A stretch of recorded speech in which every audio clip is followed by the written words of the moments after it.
Welcome into Rover Sports and Slaughterhouse Sports. Sports Talk here with Spencer G. And we are going to be educating you all about the teams in March Madness. We're also going to have our expert, Spencer G., make his picks. Obviously, no guarantees. Don't bet the house. But we are here to break down what bracket now? This is the South. So we are going south, and we're going to start off with the Auburn Tigers versus a play-in game, 1 against 16. Tell us about Auburn. You've got Bruce Pearl.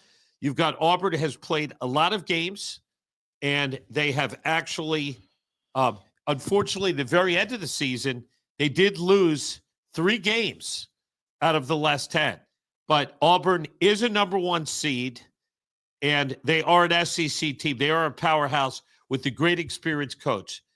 Everybody wants to know, Spencer G., tell us about the Auburn Tigers. Yes, so we got Chad Baker-Mazara.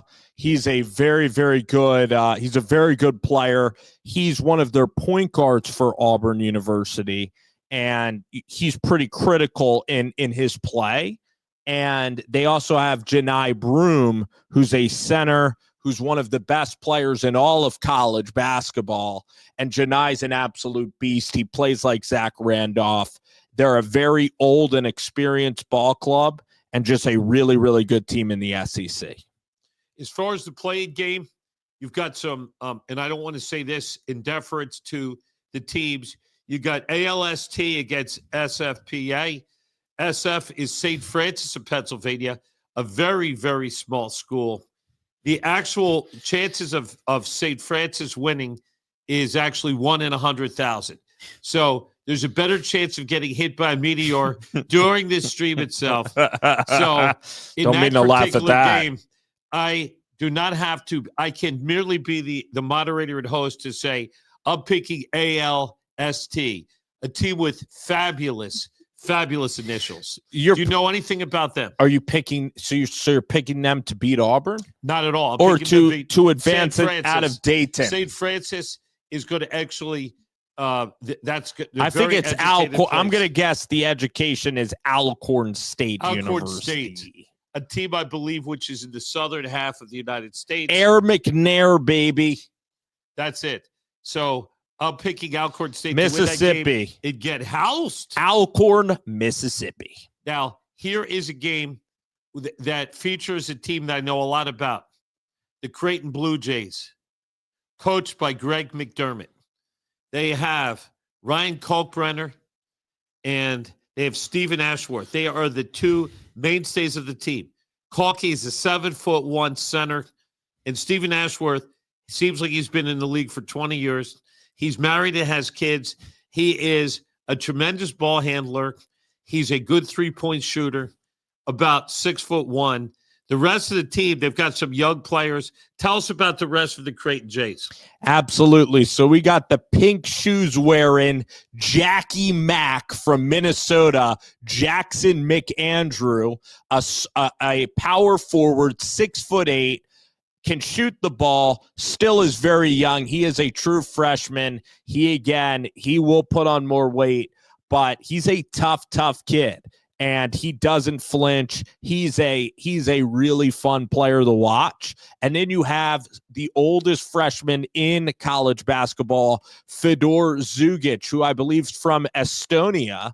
And he is a 21-year-old freshman. He could shoot the ball. He could put it on the ground a little bit. He's a fun player. But I would say Creighton's third most impact player is Jemiah Neal. He's a transfer from Arizona State. I believe he was born in Toledo, Ohio. He's a 6'6" Energizer bunny. He's a player, if I had to describe, he's like the Andre Iguodala of this Creighton team. He does everything. He's the best defender on the ball club. He's the most explosive athlete. He can get to the rim. He can finish. He's an actual threat dribbling the basketball. Then you have a couple of more role players. You have Mason Miller, who's a 3-point shooting specialist. He's kind of like a small forward, power forward for Creighton. And then I was going to mention Jason Green. And Jason Green is one of my favorite players for a couple of reasons. He's an unsung hero, which means he's a role player and he's finding his role. And he also played at, I believe, Millard North High School in Omaha, Nebraska. So when you're a Creighton Blue Jay and you're from Omaha, that's really special. And then his game, Bruce, he had one of the biggest dunks of Creighton's history, actually, when they beat Dana Altman last year. Jason Green was a freshman. He's a power forward, but he's a kind of like do-it-all hustle role player. He's like this year's version of Yabusele for the 76ers. Yabba Dabba Doo He's like, let's try to think of a really fun role player. Like think of like maybe Boris Diaw is kind of a role player like this. Think of Tony Allen. Rebounder, hustler, gritty, and ask for no credit. Love him. Lunch pail guy. Love him. I need one thing out of this season because Creighton, Bruce, they're in.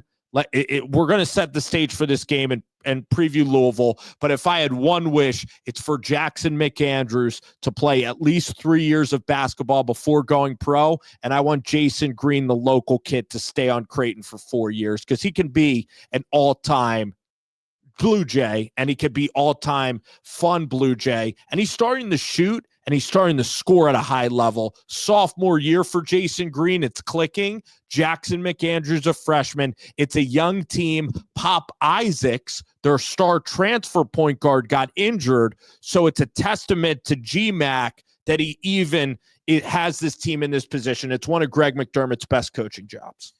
So the game itself is played in Lexington, Kentucky. I lived in Louisville, Kentucky for a whole year in 1989. And I can tell you it's a 20-minute ride. And those Louisville fans will come to Lexington. This will be a home game for the Louisville Cardinals.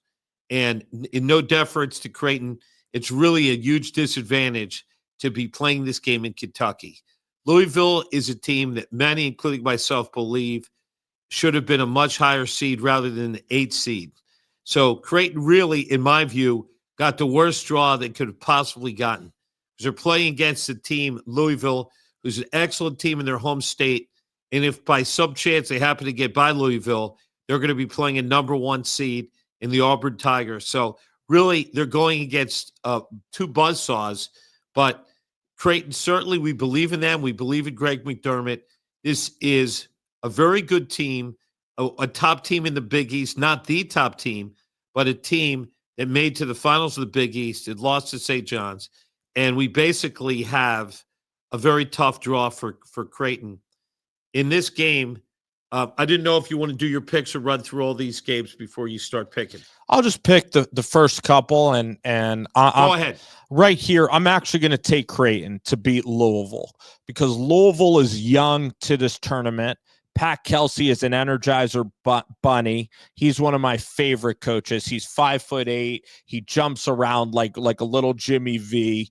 Okay, bald-haired guy, but just energy. Just he's all up on caffeine, and he's just so much fun. And he's reinvigorated Louisville because Louisville, ever since Rick Pitino, they hired Chris Mack. I believe that's his name, Coach Mack, and then they also hired Kenny Payne, who's one of the nicest human beings on earth, but just could not coach basketball as a head guy. He's a great assistant for Coach Cal. Kenny Payne was a great player at Louisville, so of course it was very awkward having to fire. Kenny Payne was a former 76er here in Philadelphia for 4 years. So I'd be remiss to not talk about something like the pro game. So they have Chucky Hepburn, great point guard. A lot of fun. And Chucky's an Omaha kid, ironically, as well. He played at Wisconsin. He's a guy who could give you 25 points. I mean, he is a point guard that's very active. They also, I believe, they have Rain Smith, a Lithuanian player who played at the College of Charleston. He's a sharp-shooting lefty. They have Javon Hagry, I want to say. So Louisville is a really fun team, but Creighton has Kalkbrenner, more experience. Louisville's going to be tight. The game's early in the morning, which I like for Creighton because those fans will what? They won't be raveled up. They won't have time Won't to be juiced up. They won't be drinking Unless, that of course, early. they are chronic But they alcoholics. might. There might be a few of them in the crowd. And again, this game's at Al Rupp. All right. So again, Auburn and Bruce Pearl, the fact that Louisville, but again, I think Creighton's going to end that. I think Creighton's going to win this game, and then we're going to have a battle of two of the best centers to play college basketball this year, and Ryan Kalkbrenner, who's a 4-year defensive player of the year, who, guess what? I'm going to say it, is on the Mount Rushmore of Creighton Blue Jays. I'm not saying he's better than Doug, but he's one of the 4 best ever put on a uniform. So I've been preparing for the next game in silence in my bunker. I actually heard Nick Stauskas, who is a former Michigan Wolverine. I actually heard him for a 20-minute interview on one of the satellite stations. I'm going to give you a little preview of Michigan. So without mentioning their names, Michigan is a team where their 2 best scorers are a big guard and a big center. They have a tremendous problem with turnovers. They turn the ball over a lot. And they're playing it, and they just won the Big East tournament. But watch out when you move the mic because we don't want to destroy our background. So hold the mic still. Thank you. Hold steady. So Michigan, they're playing a team with 2. It's a very fast team. UC San Diego is one of the fastest teams, 2 experienced point guards, and very good on defense. They're very pesky. They are number 8 in the nation in steals. So you're looking at a team in UC San Diego with 2 experienced guards against Michigan, a team that turns the ball over a lot. That's a bad combination. Now, the thing about UC San Diego is that they are actually a tall team. They are basically a 6'11". They've got 2 6'8" and 2 6'6" guards. And they're very experienced. They're a tall team. The thing about UC San Diego is they only really go 5 deep. Michigan is going to go 9 to 10 deep.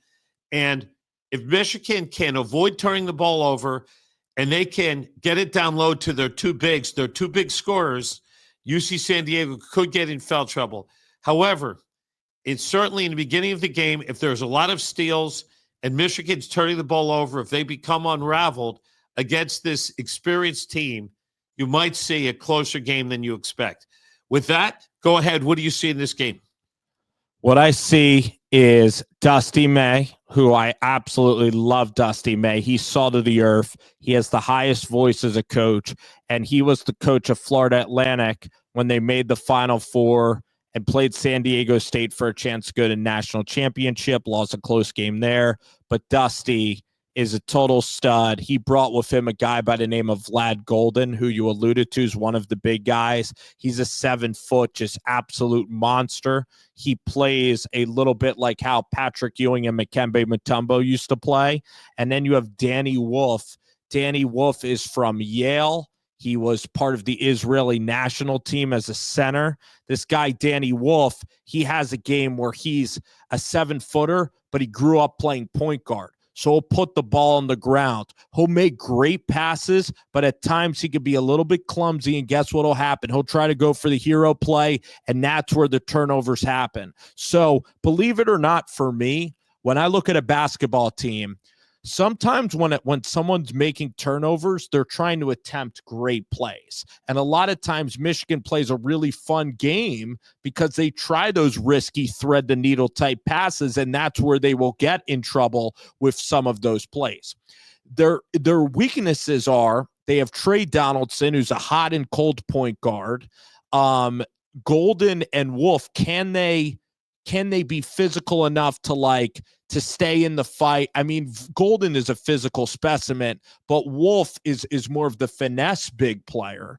Again, he's a very good player from Maccabi Israel and from Yale. And ironically, Yale is in the pod with Danny Wolf. Here's the thing about Michigan, though. They just were the last team to play before the selection show. So literally they win the Big Ten championship. And this is kind of my pet peeve a little bit with journalists sometimes, is a team just got a great accomplishment, winning a conference tournament in year one at Dusty May. And then immediately, you know what the question is? What do you think about your NCAA tournament draw? What do you think about the try-ons? What do you think about UC San Diego? They can't even enjoy it. So guess what? This team is a hot team because they just won the tournament, but they're also a tired team, and I've seen it go both ways. I've seen teams continue their momentum, like look at NC State and big DJ Burns, the vending machine man, the dancing bear. You remember him last year. NC State went all the way to a Final Four. They won the ACC, but then you see teams what? They ran out of gas. They get burned out. You see them get burned out. He was out of gas. And the way you describe the try-ons, which is one of the best mascots in sports, how do you not like the try-ons? And they are on an absolute roll with their coach. I mean, this is a scary game, Bruce. I mean, is there any weaknesses to the try-ons? I guess you did describe that they don't go deep. Well, they just, again, they have a thin bench, and they're very active. They have to not get in foul trouble. As you noticed, they can't be fouling the two bigs. They've got to be able to deny the pass down low. They really have to deny the pass. They've got to go for turnovers. They've got to go for broke. So in this game, I believe that Michigan will eventually prevail, but I will certainly take UC San Diego in the points. So guess what? We're taking them outright on this show. Are right. You ready to take them outright, or should we go Michigan? You are the expert. You are Spencer. But you've convinced me pretty well, but we're a team. We ride and die together on this joint bracket. Okay. Try-ons or Michigan? I'm taking Michigan. There we go. All right. We have the next game. We have the Texas A&M Aggies against a team in the Ivy League in Yale. Yep. And Yale actually is a pretty good team. And a lot of people nationally are picking Yale as an upset team. Give us a breakdown in this game, please. Yale is very well coached. James Jones is a very experienced ball coach at Yale. They take care of the basketball. They play slow. They play slow, methodical basketball, and they take care of the ball. All right. And they're going up against a team in Buzz Williams and Texas A&M with Troy Taylor, who's an electric point guard.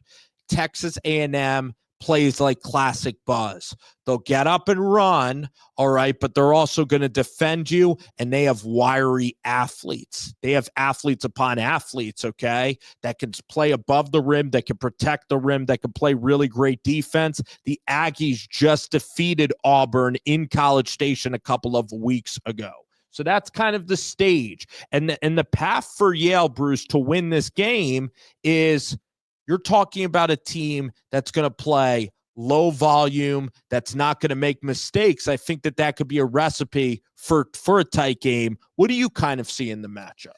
Okay, I love Buzz Williams. It certainly watched him in the Big East. I think he was at Marquette. That is correct. As a coach. And I believe that obviously beating Auburn, Yale is a team that's going to play slow. They're going to use the whole shot clock. They'll be smart. They're not going to be outsized, but they could be out-hustled. I just think the athletes from A&M are just going to eventually wear down in a complete game in the second half. A&M will prevail. I think Yale will keep it close to the first half. It'll be an interesting game, but I don't pick Yale for the upset. I would lean towards A&M in this game. I agree with you 1,000%. Let's talk about this game. Let's see if we can get these two teams right. We got Ole Miss and Chris Beard. We know that they are playing. However, we also have in this region, we have San Diego State and the controversial UNC Tar Heels making the tournament. Yeah, so obviously the big story on Selection Sunday was the UNC Tar Heels. And you had a team that was 1-12 in quad one games for the first time ever. Obviously, that's a big criteria. And so UNC, they were not supposed to make the tournament. West Virginia, Boise State, Illinois, teams like that, Ohio State, they're the teams that obviously, especially West Virginia, were picked to make it in and to play in this play-in game. And the thing about it is the actual selection chair Mr. Cunningham. His first name, he's got a great name. Bubba. Bubba Cunningham. So your name's Bubba. When you're really young and strong, it's a cool name. When you get a little bit older, like him, when you're in your 60s, maybe not the coolest name. But so the fact of the matter is, Bubba Cunningham had no say. He had to recuse himself of the discussions. So as far as UNC, apparently that there are certain teams that everything broke right for them. They were admittedly the last team, and this is one of the worst UNC teams in memory. And certainly, I am going to pick San Diego State. I think the crowd will be very much in favor of the upset team. San Diego State, we've seen them play the last few years, a very fast team. We've had some players that have gone to the NBA. Yeah. They have a mixture of Europeans and 2 African players, and it's a very exciting team. And UNC is an underperforming team, and I think a lot of people are resenting their presence in the tournament.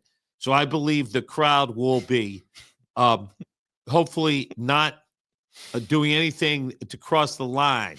But in any event, I'm picking. But be as boo. We're telling you on the show to boo UNC. You can boo loud as you can. And guess what? But Even don't throw anything on the court. No, please. even UNC fans would not like this team. There really is not a lot to get excited about other than their player Barry, who's their point guard, if I recall.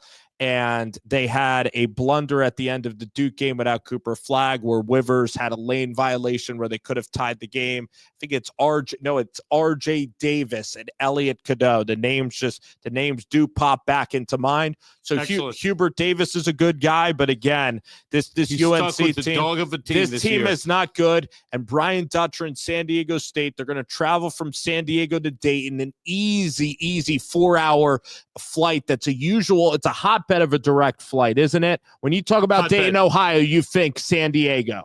Exactly. You think that. Anyway, I like San Diego State. They play physical basketball. If you remember, of course, even the player at Kentucky, Butler was their point guard. They just have, a lot of just really physical, great. I've loved their teams over the years. However, when we have to project them, when they play against Ole Miss, I just like Chris Beard in this tournament, Bruce. I like the Rebels. I like Pagula, their point guard. They're going to defend the heck out of the ball. It's had an amazing strength of schedule, and they're up against, obviously, San Diego State, but I think Mississippi will prevail in this contest. I agree. Next, we move to Iowa State. I believe the breaking news is that there is a key injury on Iowa State. Yes. And one of their better players, we're going to be talking about that. So Iowa State is ranked is a 3rd seed against a team that nobody's heard much about called Lipscomb. And break down a little bit of Iowa State for us. Obviously, it's a great fan base. I think a lot of people travel. They've got probably 10 times as many particular students there as opposed to Lipscomb, which is a very tiny school. Yes. And so it's always fun to see David against Goliath, but certainly let's fill in the details of this team of Iowa State. Go ahead. Yeah, so Iowa State, I've loved Iowa State all year. They've had an unbelievable season, but again, like the last couple weeks of the year, they lost to BYU at home and in the tournament in Kansas City in the conference tournament. They're a team that relies on really tough defensive play. They've gotten to the Sweet 16 with TJ Otzelberger quite a bit. Even last year, they played Illinois in a 3-2. They were a 3 seed last year. I look at Iowa State. They have some talent, but they have some question marks with injury, and they don't really score the ball all that well. They need to rely on their big men, their center. Their center is a really good player. I'm going to give you the name of their center, but Nate Heisey is a Northern Iowa transfer who's a good player. The guy's name is Milan Momcilovic. He's a very good shooter. He's like 6'9", 7 feet. In their games, I've seen Momcilovic. He's a tall player. He's about 6'8". He's a dead eye. In the games I've seen, he is a 3-point wizard, and I believe that the Lipscomb We call them the Lippies. That's just their nickname. Well, they're from, I guess they're from outside of Nashville. I don't know exactly. The Lipscomb Tigers. I'm not sure. We'll find out. But the team is we're busy scouting Lipscomb, but we didn't pick them on our bingo card. The Bisons of Lipscomb. The Bison. So they're Buffaloes. And you know what? And they have about as much chance of winning as you reaching your pocket analysis, and pulling out a Buffalo nickel. But this could be the game that unironically blows up in our face because of the disrespect we are showing to Lipscomb. And if they win, God bless them, it would make for interest. But we're going Iowa State. We're going with the Cyclones.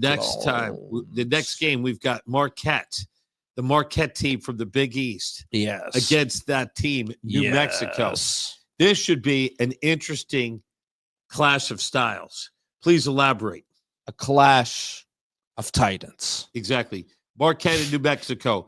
Please contrast the style of play. We got from New Mexico, Mr. Dent. It's not Harvey Dent, but it's one of the best point guards it's not Jim Dent, in all of college basketball. It's not Richard Dent. It is our friend. Pass rusher for the 86 Bears.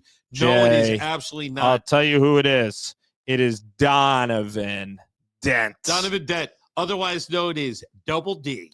He is the best point guard in the country. He reminds me of Xavier Fames, who used to play at San Diego State. He's averaging 20 points, 6 assists. He is a great point guard. And then you're going up against an all-time great Golden Eagle point guard. You're going up against Cam Jones. Turned off I was taking a look at it. No, keep going here. I'm learning. You're going up against Cam Jones of Marquette. You're going up against Los Lobos. You're going up against Stevie Mitchell. Stevie Mitchell went to Wilson High School in Reading. Okay, he's a hustler. He'll do everything on the floor. He's like PJ Tucker, but just even better offensively for the He'll college score more game. than 0 points then. Tucker. Prime PJ Tucker's a really good player. No, he was very good. He's a hustler. He came to the Sixers. He was a dead cat. Don't you insult PJ Tucker on the show. When he played his last game for the Sixers, that dead cat wouldn't bounce. But he is a glue guy.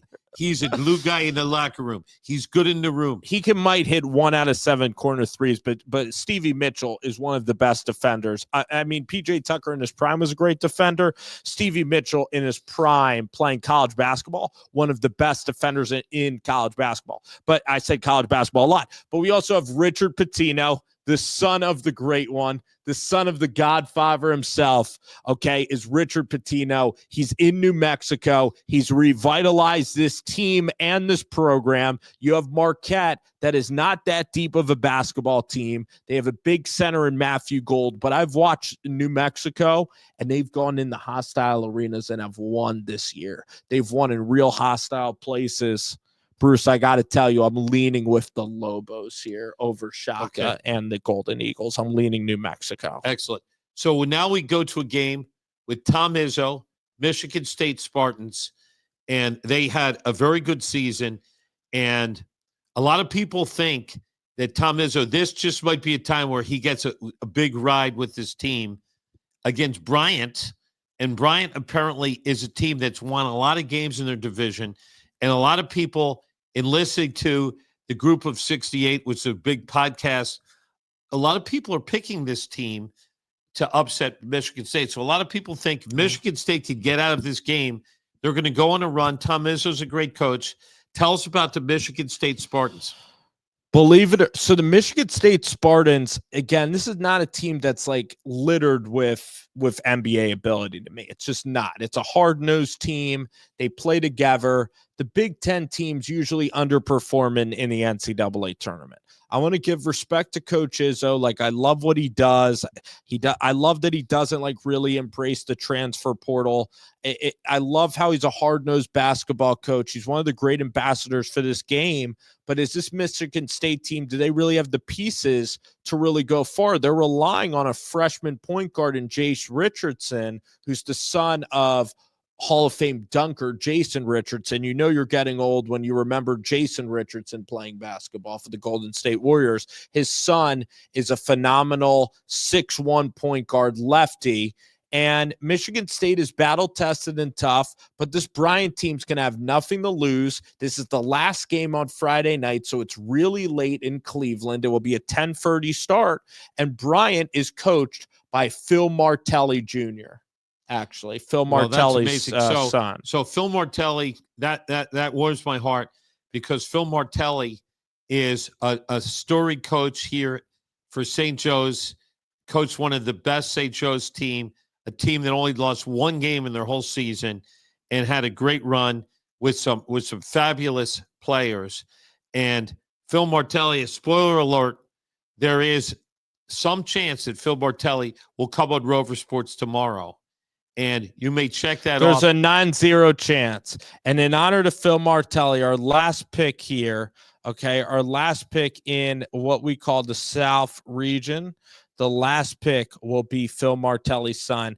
There's been more 15-2 upsets that, in the last couple of years. I mean, we had St. Peter's, we had Oakland. Michigan State. I'm going to have one pick, and that is going to be Bryant playing New Mexico. I really see this happening. You take your shot. I think that there's going to be 1-2 seed that bows out early, and you're going to have to pick it. I mean, you have to be bold somewhere. And then we're going to roll through quickly because we have about 5 minutes left in the stream. So let's go. And now we're going to pick the second for the weekend. Round. So I will tee it up for you. Got the Auburn Tigers against the Creighton Blue Jays. Certainly, we're very biased. We love the Blue Jays all the way back to Ragbomb Raggy, Doug McDermott, and Grant Gibbs. This is our favorite team. We watch a lot of Blue Jays basketball. And unfortunately, this team, they had a guy named Isaacs who was Pop Isaacs. Pop Isaacs, yes, who was a transfer who went out with a season-ending knee injury, which is really sad. So as much as I would love to see the Blue Jays advance, I think this is the end of the road for them against the big Auburn Tigers. I do agree, unfortunately. So we will pick as we try to get our screen. Tries to get our street. And I hope you guys don't get vertigo. There we go. Bada bang. Forget Auburn about it. To Atlanta. Now By the way, in Atlanta, Auburn's going to have a nice contingent there. Absolutely. But guess what? Michigan always has Big Blue travels very well. The Aggies aren't that far. Well, this game is in Denver before Atlanta. So this is game the second will be round. Played at altitude. Yes. So you got Michigan, Texas A&M. Two teams are going to have to travel. They're both big teams. So, I mean, when I say big student bodies, I think this could be a very fun game. I agree. Because of the matchup of Texas A&M, who's guard-oriented, high-scoring, run and gun against a team that, as you noted, with Wolf and the big guy, we'll just call him Big Z, the center, and, of course, their turnover-prone guards.